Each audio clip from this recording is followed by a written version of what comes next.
Hello, and welcome to Sobercast, where we provide AA speaker meetings and workshops in podcast format. We're an ad-free podcast, and if you enjoy listening, please help us be self-supporting by visiting Sobercast.com, look for the donate link, and drop $1 or $2 into our virtual basket. We hope you enjoy the podcast. Have a great day.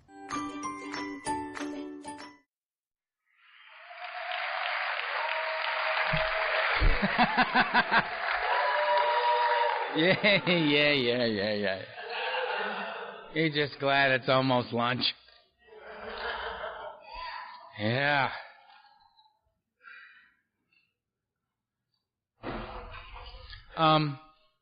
Okay, where the hell are we? What am I talking about? 5? 5. We were talking about 5, weren't we? Yeah? Talk about 6? Okay.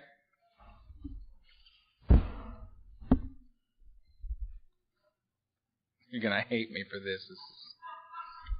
I love this part.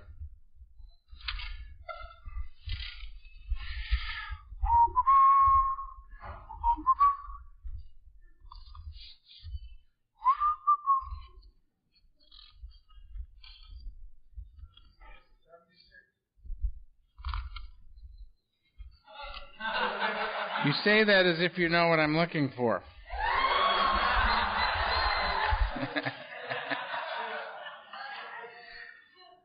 And you were correct. I love the guys. There's a guy I know that does the thing. I mean, he knows where everything is on what page, blah, blah, blah, blah, blah, blah, blah, blah, blah. He talks and he says, in the bottom of page 83, top of 84, it says, right? He does that through his whole talk, and everybody's sitting there going, they're all laughing like, he's just making this up, right? Then you go back to the book and you go, oh, my God. He's nailing it every time. He's got it, like, memorized. I'm one of those guys that believes in libraries. I believe in books. Information's in here. I don't keep it in my head. Where is it? Well, it's in here. You can find it. Which reminds me, it says something on page 25. Don't shout it out if you know. We love the suspense. That I wanted to say because there was something somebody said to me during the break that made me think of it. And I figured, what the hell? I get to backtrack if I want. It says, there is a solution. Right there.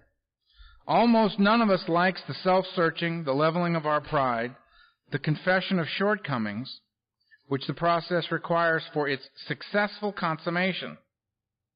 But we saw that it really worked in others, and we had to come to believe in the hopelessness and futility of life as we had been living it.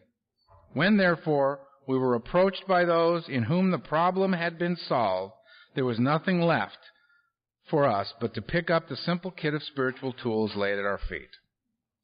We have found much of heaven, and we have been rocketed into a fourth dimension of existence of which we had not even dreamed. I don't know about you. That's pretty good news to me, because I've been living in a state of what I considered to be unparalleled madness and pain. So to discover that the tough part's going to be self-searching, leveling of pride, and confession of shortcomings, I'm in. Do I like those things? No. Am I willing to do those in an effort to get I was about to say to get my life back, but to get a life? I'm in. I'll do them. Tell me how to do them. Luckily, that's exactly what this step stuff is all about, right? Is doing this stuff. Remember, the whole idea here is to be restored to sanity, soundness of mind, to be relieved of the obsession to drink and use, to be free of the beast, to have that voice stop whispering in my ear. That's the whole point. So, right? So I'm doing this to bring about an experience. If I've done the fourth step, to the best of my ability, which I have done on more than one occasion. Some people do one a year. To this I say, terrific. Some people say they do one and that's it. To these people I say, wonderful. There are other people that say, I do spot inventories monthly. Fantastic. I don't go more than 5 years without doing an inventory. That's me. To this I say, good for you, Earl. Do I advise that you do the same? Nope. Do I advise that you sit quietly, doing things that we suggest later in the steps, so that you can do a proper assessment of where you're at? If you discover that you have once again in sobriety become restless, irritable, and discontented on a consistent basis, if you find that you are no longer reveling in the life that you live, if you find yourself out of sorts, I might suggest that you reinvest in the path. And a great way to do that is to engage in the action plan set forth before us. That action plan begins. Step 1, what's the problem? Lack of power. Step 2, what's the solution? A power. Step 3, make a decision to do something about this. Third step, prayer. Begin the action plan that brings this solution about in my life. 4 and 5, me. 6 and 7, God. 8 and 9, you. Me first. Got to clear away the stuff that I put between me and you and me and God, because you guys are coming up in 6 and 7 and 8 and 9. I'm going to be engaging you all. I've got to get this stuff out of the way so that that becomes possible for me. I put it there, I get it out of the way. Now people can say, and newcomers will say to me, but you know these resentments are well-founded. I beg to differ, Earl. I do not put this stuff in the way. People have done me great harm. Just the other day, I was just horribly insulted. I said, well, really, what happened? Well, I was making the coffee at the meeting, and a guy walked up to me and said, your coffee sucks. I consider this a heinous act, Earl. And my resentment is well-founded. I say, great. Now, here's what I want you to do. Now, what, are you going to just say it again? Yeah, yes, I am. I'm just going to say it again. Just do this and see what happens. See what happens. The discovery comes as a result of the action, of doing it. Right? So, my feeling about stuff like this one always gets me in trouble. If what you do is you come listen to as Earl sees it, right? Dangerous at best. To then go out there and figure, well, you know, I'm doing the steps because I sat there and I listened to him. You're in trouble. Don't do that. No. Actually get one of these. One of the best kept secrets in Alcoholics Anonymous. The big book. Read it and do what it suggests. Do it. If you don't do it, you ain't going to get it like you could. So you understand what I mean? That's about watching golf on TV and then turning off the television and saying, I'm an excellent golfer. No, you're not. You have not experienced the horrifying moment when the perfectly struck 4-iron duck hooks. Right? You can't watch people surfing and go, I understand. No, you don't. When you go out there and try to catch 50 waves in a row and catch none of them, and then the one that you do catch shoves you to the bottom of the sea and back up again, and you come to the surface with sand and salt water exploding from every orifice of your body, right? When you go through all that and then suddenly the day comes where it all clicks and you catch the wave and you stand on the board and you slide down the face of a wave and you shoot, you do a bottom turn, goofy foot into the wave, right? And suddenly you realize, you know, I'm not in the way here. I'm a part of this. I'm not interfering with the process of this wave at all. I'm riding with the wave. I'm in a very natural experience. I'm in a rhythm that is of nature, not my own. I have found my way into that, and I'm getting a real buzz out of riding this wave, right? Now you know about surfing. Skydiving?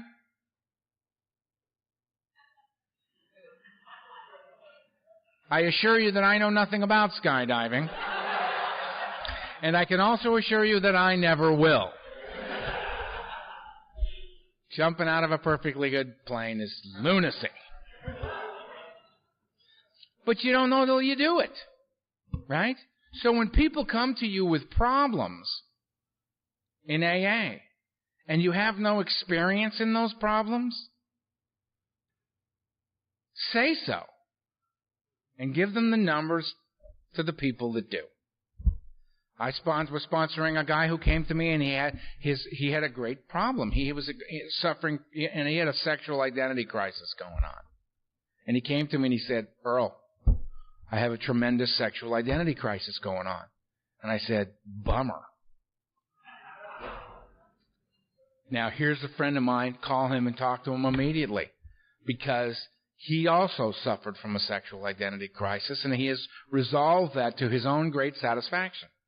Maybe he can help you with his experience in that. I don't have any. I mean, if somebody came to me and said, Earl, I struggle with being tall, I got to give you a number.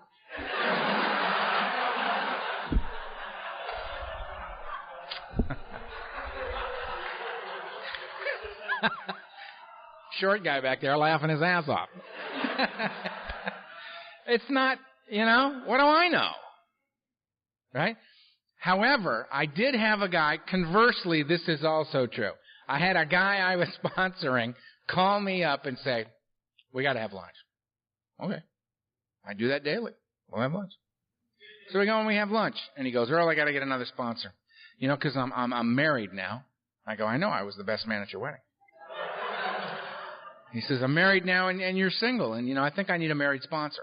So I'm going to get a married sponsor. And I said, okay, that's fine.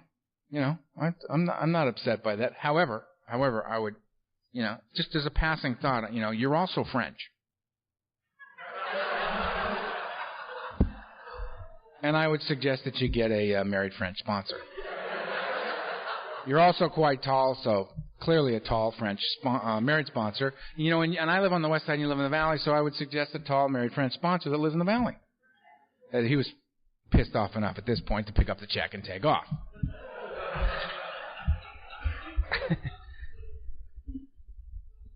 So what? This isn't about that stuff. This isn't about the facts of our lives. I remember that there was a meeting in L.A. that started. It was a Cocaine Anonymous meeting for cocaine-addicted Jewish attorneys.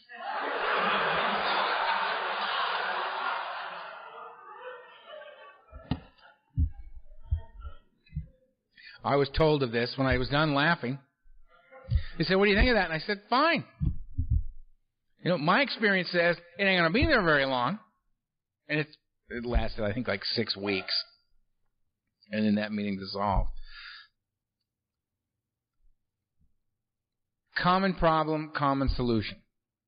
Our common problem is not that we are Jewish, or that we are gay or straight, or tall or short, or where we live. Our common solution, our common problem is that we are alcoholic. Period. And our common solution is this process. So, that brings me to page 76, where it says, and it speaks at great length,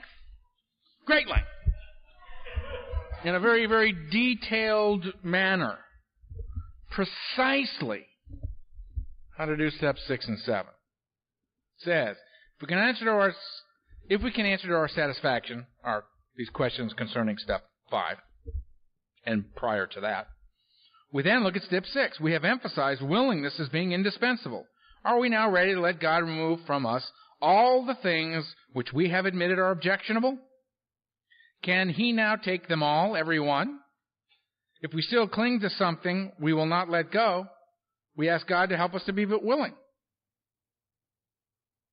When ready, we say something like this.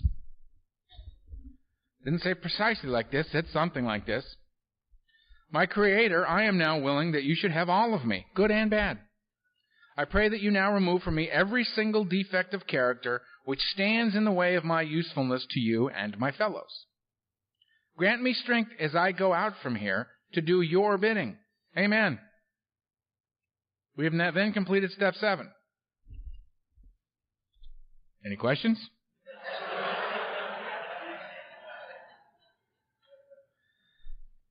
I have an opinion here. If you're taking notes, note that. Opinion number 47, Earl. Very short section on 6 and 7. And notice, 1 through 5, we covered 75 pages plus doctor's opinion, forwards, all kinds of stuff, right? Circles, triangles, a lot going on up there, right? We get to 6 and 7, zip, zip. We go to 8 and 9, tremendous amount of conversation about 8 and 9, and rightly so, because they're actually going to, if you'll notice, they're actually going to let us out of the house for the first time. Right? 1 and 2 on the couch. 3, kneel down, get back up on the couch. 4, right?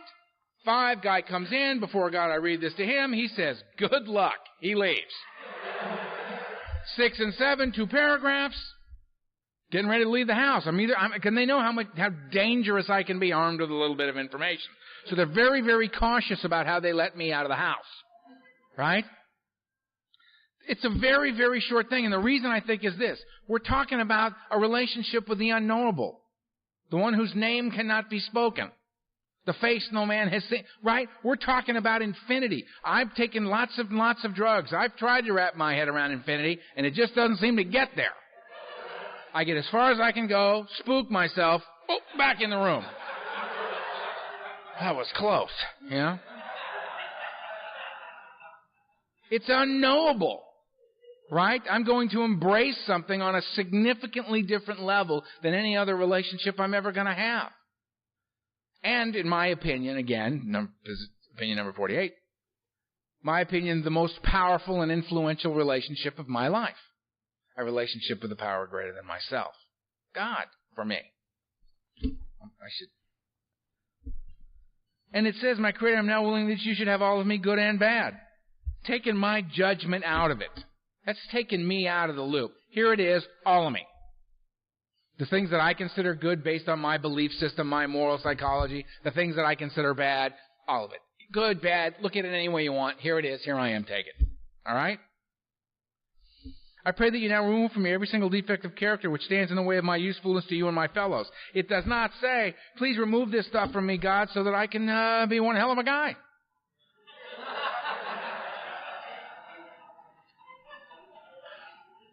So that I can walk the earth with people, as I walk by, people saying, why, that's Earl Hightower.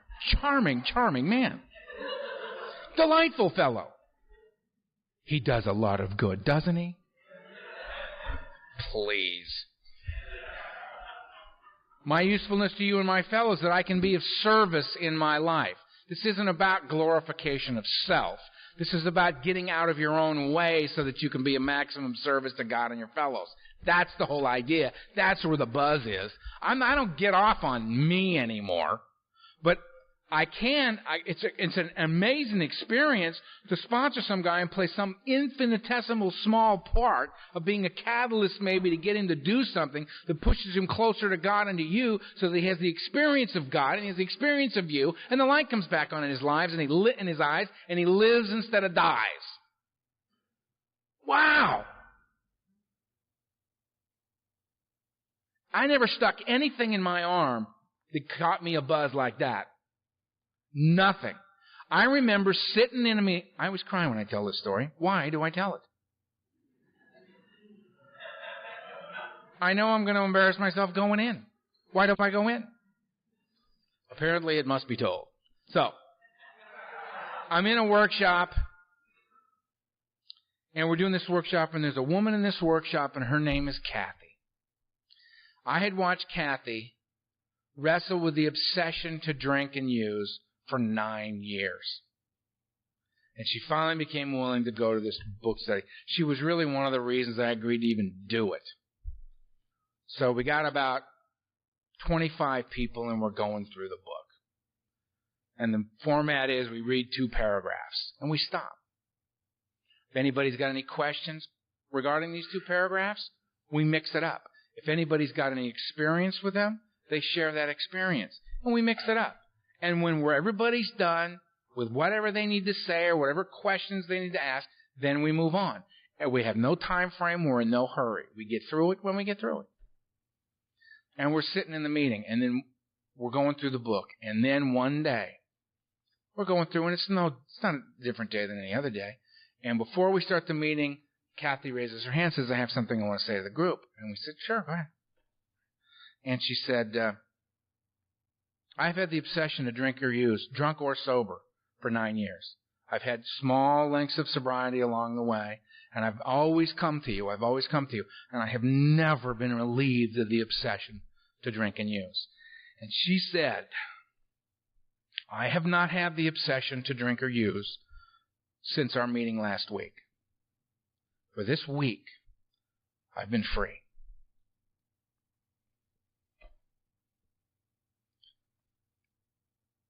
I defy you to experience something like that and not be changed by it. Not be changed by it. To watch that woman struggle so courageously in the face of a disease that's going to win. It's going to win. To suddenly be free.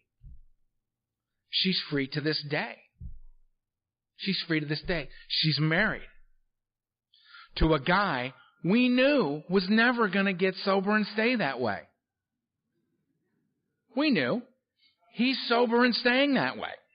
She's sober and staying that way. They are mighty examples of what can happen if you engage the process. They have a child.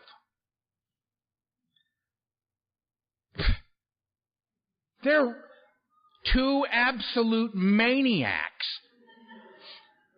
are raising a human.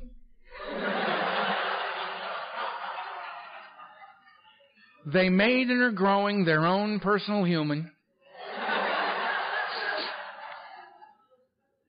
And may I suggest that that little person is very, very fortunate. Questionable gene pool, but a very fortunate child. Because those parents have in their lives something that the normal man takes for granted. They do not. They do not. That is the gift of today. This is a remarkable deal, right? So I think that it's important to continue in the process, engage the process, keep moving. And I think that the original 100 knew that when I got to 6 and 7, that I was suddenly going to humbly ask God to remove my defects of character, that I was going to give up the defects of character, which I have so enjoyed along the way, that I would spend on step 6, 12, 15 years, become, I'm entirely willing, and I'm making great strides, but I'm not entirely there. I can, these ethereal concepts and ideas, I can just stay right there forever. Because I've read ahead. I've seen 8 and 9. And this needs to be delayed. Because I have letters to write to central office suggesting that this needs to be reconsidered. 8 and 9 is absurd. That's absurd. It's like Scott Hart talks about the guy who gets up at the podium, was asked to read a portion of chapter 5. And you can tell as he's reading it that he's never seen it before. He's reading it for the first time, and he's reading through the steps. He reads, made direct amends whenever possible, except when to do so would injure them or others. Have you seen this? Just shocked that anybody would think that was a good idea. So I don't want to go anywhere near that, so I'm going to hover in 6 and 7. Great hovering steps. Right? To get into just all the vagaries and the humility, willingness to learn. I'd love to get to 8, but I'm on 7, and I have to go to India. To really make sure. Come back as Mahatma Hightower before I can go on to 8 and 9. 8 and 9. Should we get into 8 and 9 now? We have 20 minutes. Not nearly enough time for 8 and 9, is it? But I do have some lovely questions on the table. Shall we have a moment for questions? So 6 and 7. Humbly ask God to remove your defects of character. Go ahead. And you know what? I ask God to remove the defects of character because I'll remove the wrong stuff. If it's up to me, right, I have defects here. I'll hang on to this for a little while. We'll talk again. Maybe we'll swap. Yeah. I got to get out of that. God, good and the bad. Take it. Take it. Take it. Thy will, not mine. Thy will, not mine. Donald used to always say from the podium when he would talk about me, he'd say, and I'm constantly having to tell Earl, your name is not thy. So, and I would sit out there going, you know. Which just made his day. He loved it. Here's a question. What do you say to a sponsee who has no part in any of his resentments?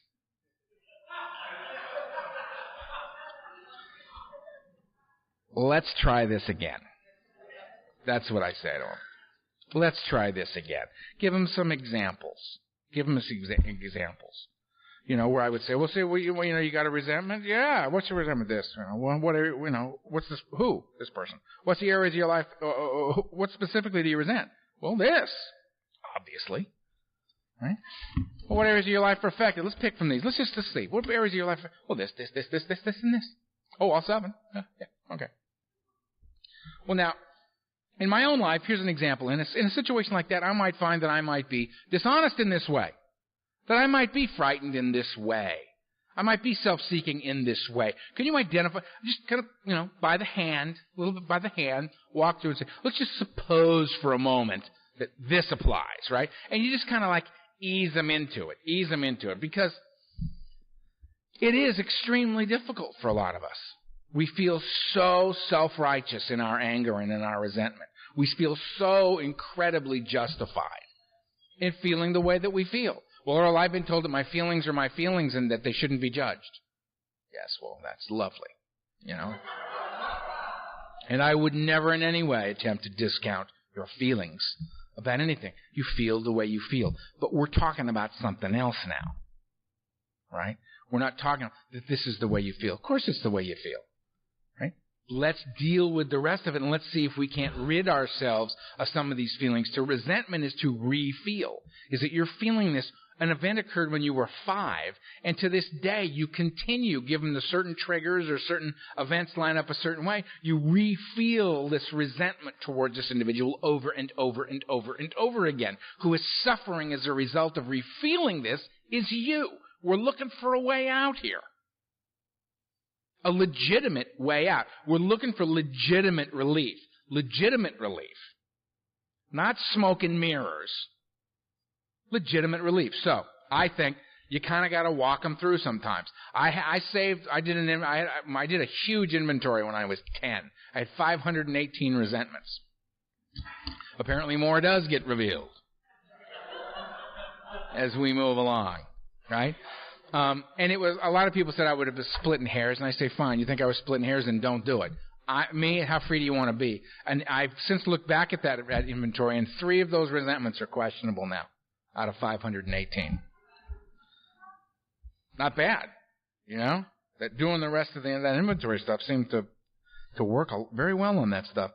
What else have I got here? Was I talking about something, or did it just fade away, or did I? Am I all right? Somebody answer me.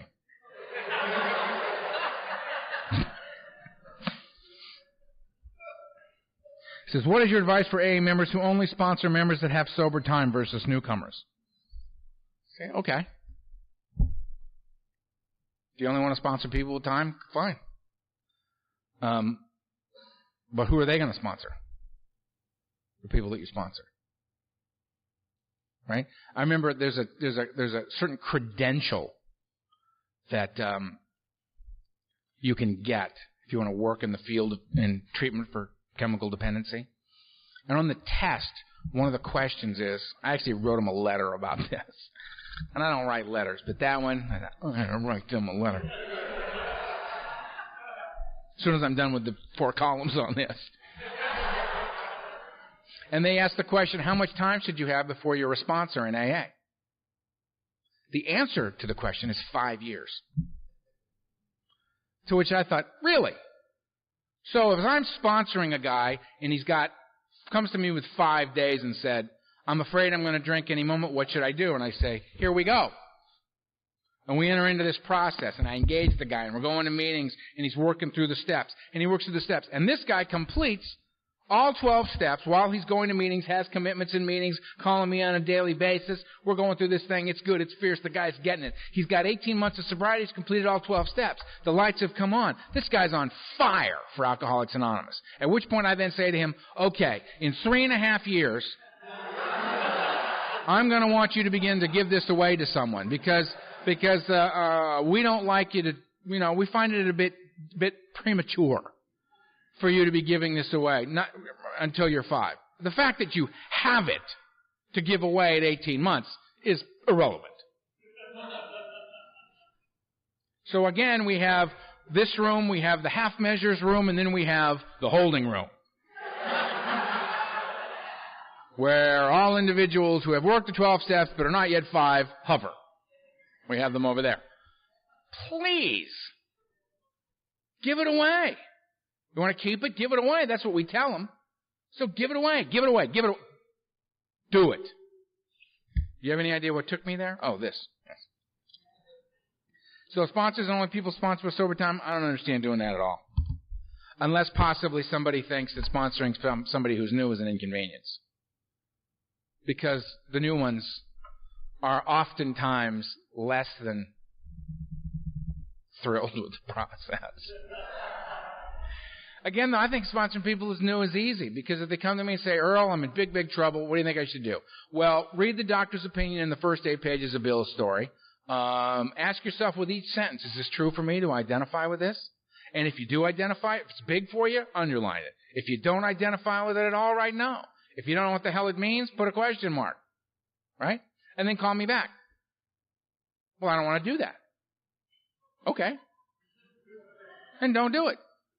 But if you want what I got, you got to do what I did to get it. And if you don't want to do that, that's fine with me. But maybe you should get somebody else to sponsor you who's, going to do it your way. Which, may I add, so far, going very well.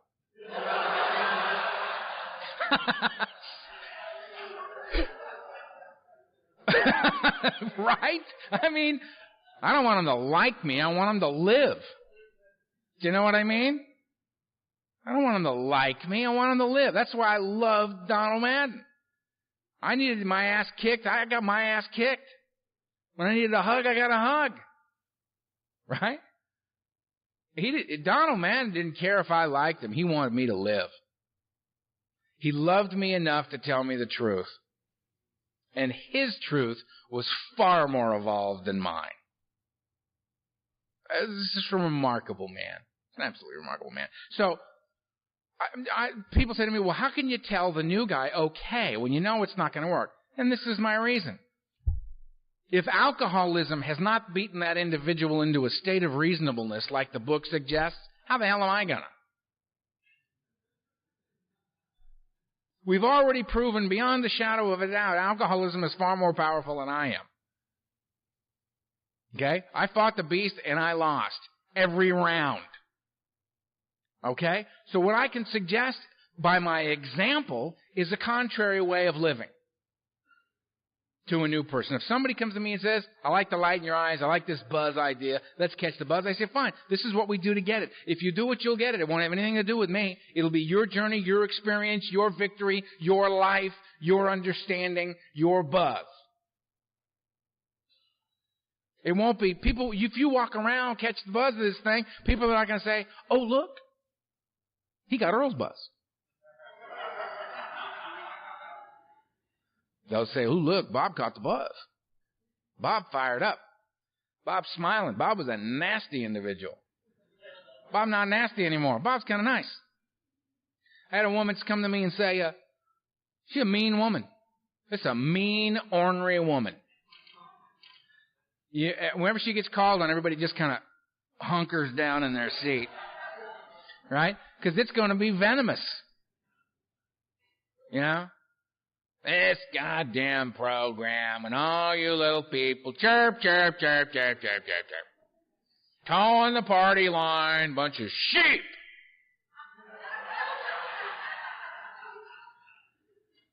Whenever I'm leading a meeting and I call on and finish, I say, thank you for sharing. Jeez, just to piss her off a little more.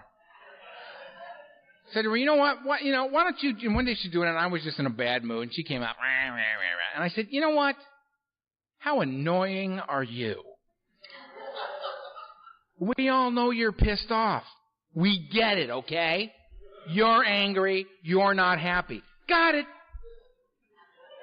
Don't want to know any more about it. How about this? If you want something different, why don't you stop doing what you keep doing because you keep getting the same thing? Why don't you do something different? I got an idea. Why don't you get a commitment here? Why don't you be a greeter?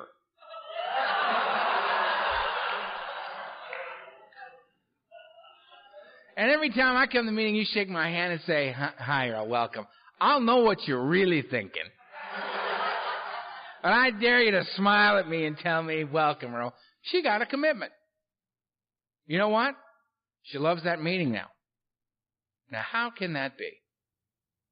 How can that be? See, that's the cool thing about this. It's really simple. That's why it's so tough for us. We're so dramatic. You know? I mean, it would probably work better if when we got sober, they said, okay, you're sober now, you want to do this AA thing? Good. Here's a card. Here's an address on this piece of paper. If you go to this address, you will find the AA library. We have over 100,000 volumes of how this works. We suggest you get started immediately. 100,000 books. Right! I'm on my way. Where are you going? Can't talk! I got 100,000 books to read. By when? Friday. I'll be done by Friday. It's intense, it's big, it's grandiose. Instead, we come in and go, wow, dying of alcoholism, going insane, alienated from family, friends, God, isolated beyond belief, right? Experiencing a level of madness you did not think the human mind or the human body could bear, right? I mean, have you sunk to levels you thought below the human experience? You're in an unknown, unreal place of madness and despair? Bummer. Here's a book.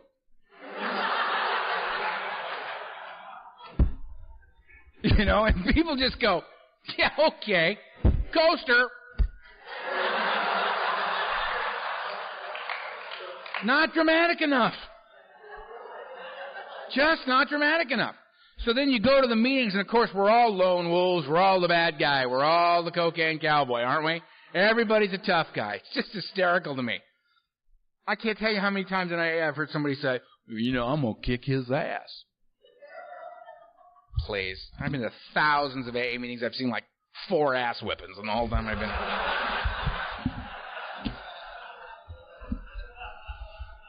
been. Everybody's a tough guy. What was I talking about? Questions? More? Do another one?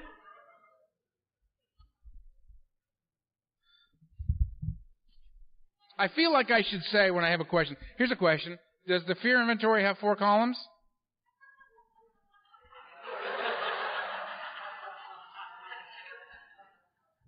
I know it's not big.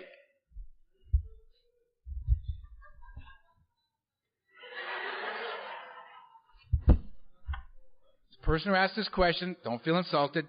That's a really good response to the question. It's in here. This will tell you. My favorite, I was living with a woman. We got engaged at some point. Neither of us knows why. We were living together. This is a woman who'd been in and out for years and years and years and years. We met it. I mean, it was just boom, right? One of those across the crowded room things, you know? The ones that I've learned that when that happens, turn and run, right? It's not going to go well. And she came up to me and we were living together. She goes, where's the 3rd step? It's in the book. She goes, yeah, I know. Where in the book? I said, who am I to rob you of the experience of discovering that for yourself? Take your own journey.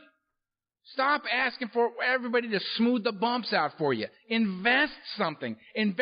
Sit down, find two, and read from there. You're going to hit it. Into the book. Find it. Well, ask me. She looked at me and she goes, I know where it is. It's in that chapter, We Antagonists, isn't it? And I said, you got me. Go find it in the chapter entitled We Antagonists. I've often thought, we got to write that chapter. That's a great chapter. This nigga love that. Anyway, so that's the discovery, the process of doing it. How you get it. We're not going to sit in here and go through, no. Go and get in a book study. You don't have one, start one. You don't know how to lead it? Buy the Joe and Charlie tapes from the original Joe and Charlie series, The Big Book Comes Alive, right? And use that and go through the book. Stop the tape, talk about it. Put a little more. Stop the tape, talk about it. Put Scott R. in. Put me in. Put us all on and debate about who really understands this. Come up with your own set that says, we're all full of it. This is the way to go. Love that. Love that. Find your own way. That's all that's going to work, right? You didn't drink his way. You didn't use her way. Come on out of it together. This is the roadmap. These are the guidelines. This is the text suggesting that we study it. You got to get in and wrestle with it. Wrestle with it. You're going to get it perfect? Nope. We're going to give you a degree? Be happy to. Be happy to give you a degree? Give you one. Call me up. Give me a fax number. I'll put a diploma together for you and shoot it right out. I actually made one up for a guy I sponsored who said he was finished with the steps. I said, really? Right. So we had a graduation ceremony for him. Nino. We graduated him from AA. I said, now what do you want to do? He says, I'm getting the feeling that you would like me to go to another meeting. I said, beautiful. Yeah, what? Good, we'll go together. Right? I got a red light. So I've answered that. I answered that one very well. This one is an outside topic. So as soon as we're done and this is shut off, I'll answer that one. And that one. And I'm on time. Look at that. I'm on time. Go to lunch. See you in an hour.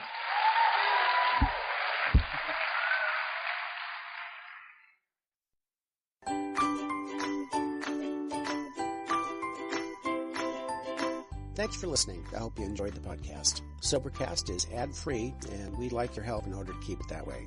So if you'd like to help us be self-supporting by pledging $1 or $2 a month, visit Sobercast.com and look for the donate links. Thank you very much.